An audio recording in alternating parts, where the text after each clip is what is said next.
So this is 4.3b College Algebra. We're going to be on page 380 continuing with natural logarithms. And at the bottom of the page, example 6, it gives you some natural logarithms just to try out your calculator. So it gives you something like ln of 645,778. And what that's asking is, what exponent can I put on e that will give me 645,778. Now again, every calculator is going to be different, but you do know that when you're doing these, you're going to want to look at this particular key right here for natural logarithms. You're going to be using the ln key. So I'm not sure on your calculator whether you push the ln and then you put the number in, or whether you put the number in and then the ln key. It just kind of depends on what your particular brand of calculator requires. But try different ways so that you get the hang of what you're doing here. So there's 5 of them there on the bottom of page 380 for you to give a try to make sure that you're familiar with how your calculator is going to work when it comes to doing those. So earlier I gave you log base a of 1 equals 0, and I also said that the log base a of a equals 1. Okay, now I'm going to do some with the ln, and these are on page 381. ln 1 equals 0, and ln of e equals 1. So it's, for the most part, it's the same thing. We've got a base a to the 0 power equals 1. We have base e with the 0 power gives you 1. We have, if we have a base of e and we take it to the first power, we're going to get our e back. So, you know, it's basically the same thing. So the next thing we're going to talk about is a change of base formula. And the change of base formula is when we have things that are written in a log or a base that's different than 10, because that's the way it has to be on your calculator. It has to be in base 10, and sometimes things are not in base 10. For instance, when we have log base 5 of 8, that means what exponent do I put on 5 that's going to give me 8? Well, your calculator isn't going to be able to tell you that, because that number has to be a 10 in order for it to be able to do that. So what we're going to do is we're going to look at a conversion in order to do that. So let's take a log and let's give it a base b as in boy. And we're trying to get m out of it. So what exponent do we put on b that's going to give me m? Alright, so this is how we change the base. Let's say that we want to change the base to a, because we can change it to anything we want. So we put that on there at m, and then we put log a of base a of b. Okay, so we have all that information here. It's just what order we put it there. So let's try one with an actual number. Let's do our log base 5 of 8. Okay, so that equals, we're going to change it to a log of 10. That's what we've decided that we're going to want to change it to. So we put log 10 of m up here. We said m, so we're going to put that there, and in this case it is an 8, and we're going to put it over log, and again we want to change it to a 10. So we have an a there and an a there, so it tells us we're changing it to the same thing, and we're choosing 10. And it says b. And I probably should have made this a lowercase b here instead of a capital B, since a lowercase b is what I have right there. So that number there is going to go right there.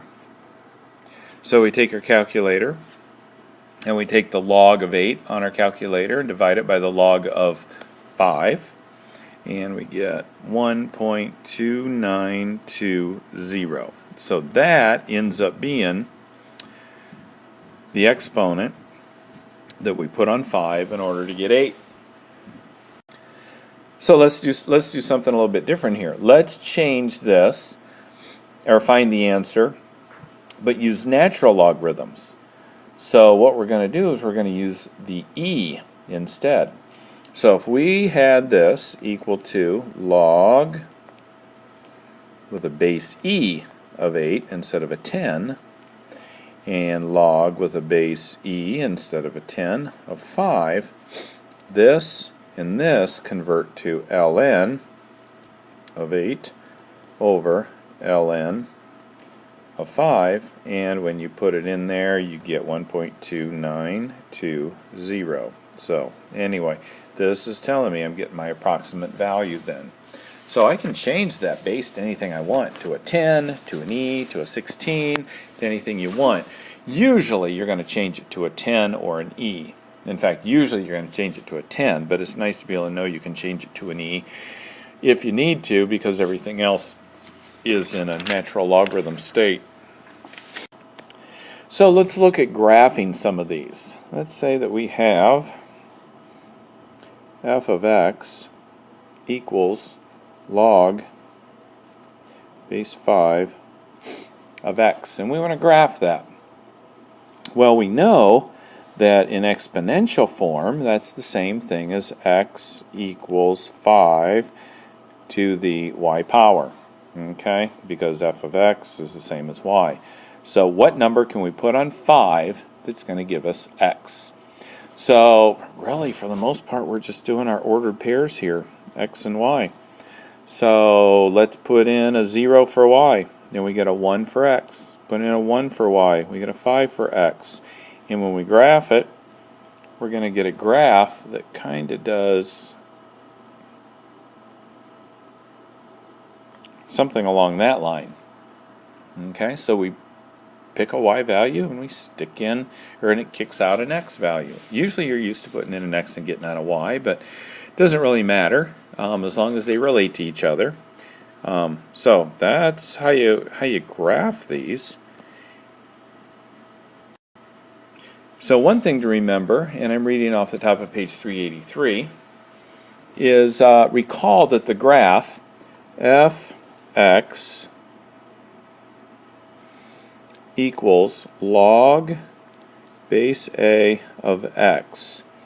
For any base a, any number you want to put in there at all, has an x-intercept 1, 0. That's where it crosses the x-axis, is at 1, 0.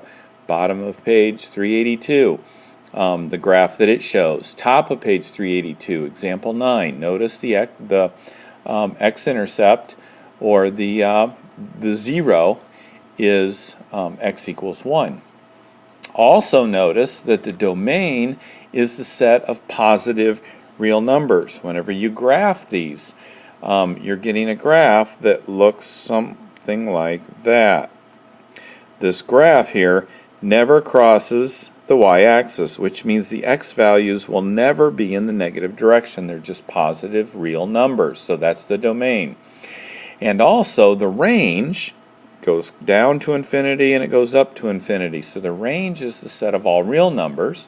And the other thing we've got is the y-axis is your asymptote, your vertical asymptote, because again, you can't go into the negative realm, so that means it stops no close, it can't touch the y-axis. So when we have graphs like this, if you remember from the last sections, whenever we do something to the standard or the general form, which in this case the general form is just ln of x, what did we do to this ln of x? Well, we took the x and added 3 to it. So that's going to make some kind of difference in our answer. We're still going to get the ln of x graph, which looks like that, but one of the things that's different is this plus 3 here. When you add a number to it, what it's going to do is it's going to shift our graph left 3. So instead of the y or the x-intercept being at 1, which is where it's supposed to be, we're going to go we're going to shift it over 1, 2, 3. So it's going to look the exact same. It's just going to be 1, 2, 3, like that. Okay, so it shifted over 3 because we added that 3 there. All right, so what if we had f of x and we had 3 minus ln of x. In fact, let's put a 1/2 here like the book does, for example 11. So let's see what happens there. Quite a bit of things, well, two different things are going to happen. The ln of x, nothing changed here. But we've got a 1/2 there, we've got a minus sign, and we have a 3 there. So what is all that going to do? All right, so it says that because of this 1/2, if you remember, we have a vertical shrinking. Okay, so that's going to shrink. We have a reflection across the x-axis because of this minus sign. And then we have a translation up 3 units. Okay, so it's not in parentheses with this x here, so it's not moving left or right. It is, if we were to move this over, it could be a plus 3. So this is ln of x and then adding 3. Whereas this up here is ln of the quantity x plus 3. We're going to take x plus 3, then we're going to take the natural logarithm of it. Over here, we're going to take the natural logarithm of x and then add the number 3 to it. So that's the difference, and that's a lot of times why they'll put the whole number right here, is so you realize that this is not the same as that there. So let's go ahead and get rid of that right there and leave it in front so you don't get confused about what's going on there. Okay. So let's look at the application, middle of page 384. There's just 2 applications here. So in a study by psychologists Bornstein and Bornstein, it was found that the average walking speed W in feet per second of a person living in a city with population P in thousands is given by the function. So you don't have to understand all of that. You just have to know that you have a formula. Walking speed depending on population equals 0.37 natural log of the population plus 0.05. Okay, so we'll let the researchers develop these formulas. All we have to do is write them down. It says the population of Hartford, Connecticut is, so let's put Hartford, and the population of Hartford is 124,848. Okay, find the average walking speed of people living in Hartford. So really, all we're going to do is find the average walking speed using that formula. Now notice what P represents. P represents the city's population in thousands. So for P, I'm not going to write down 124,848. I'm going to write P in thousands. So I'm going to write P as 124.848. And then if I multiply that by 1,000, I will get that there. But so what they're asking you to do is remember that P is not the population of Hartford, it's the population of Hartford in thousands. How many thousands do we have there? Well, we have 124.848. So if I were to rewrite my formula, instead of P, I'm going to write 124.848, and I'm going to substitute that in anytime I see a P.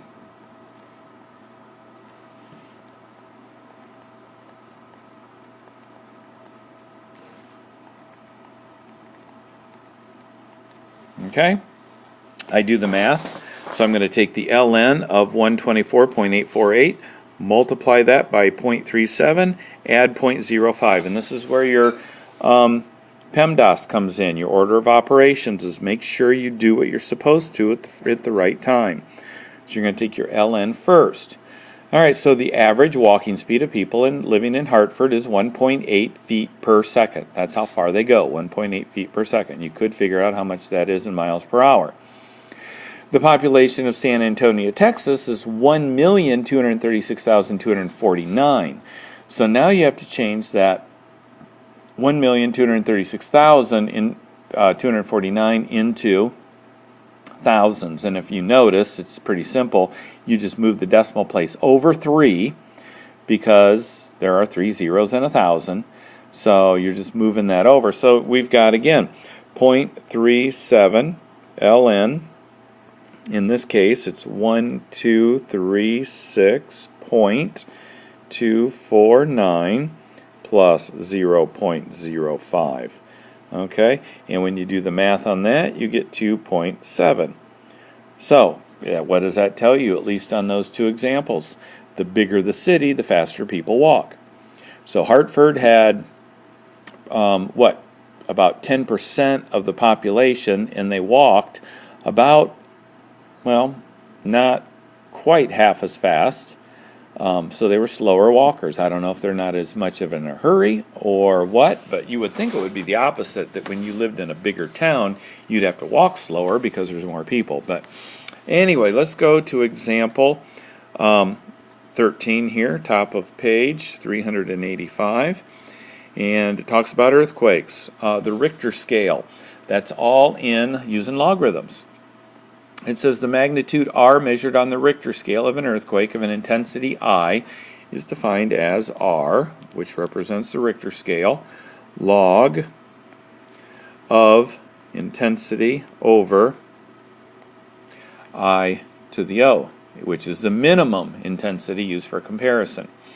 Okay, so it says we can think of I to the subscript O as a threshold intensity that is the weakest earthquake that can be recorded on the seismograph. So what they're doing is they're comparing how hard of an earthquake hit with the minimum earthquake that could be measured.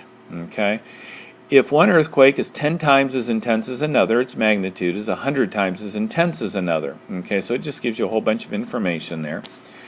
And then it says, the undersea earthquake off the west coast of northern Sumatra on December 26, 2004 had an intensity of 10 to the 9.3 times I subscript O.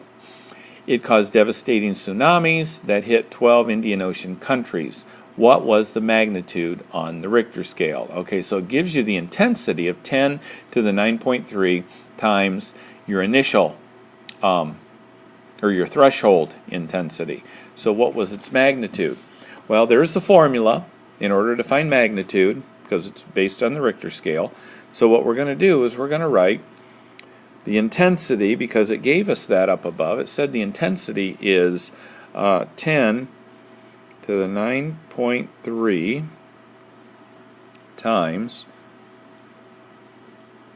my threshold intensity divided by my threshold intensity, which, doing your math, that cancels with that. So actually we just get the log of 10 to the 9.3 power. Okay? And when we do that on an old page, let's see if I can find it here, back on page 378. Let's go ahead and rewrite this. And because remember what I said, that when you don't have a base here, it's assumed to be a 10, so let's put a 10 there. Let's put a 10 there, 10, 9.3. Okay, so let's go ahead and write this in exponential form. Let's move that over a little bit.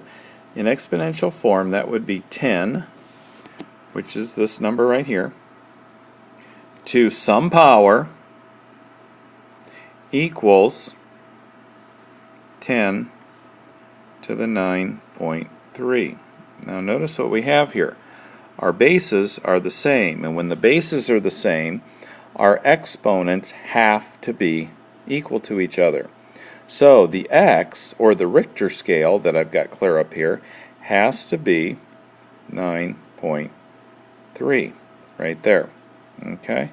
So you could put that in your calculator. You could just use common sense and realize that your magnitude then is 9.3. So that is 4.3 section done and complete.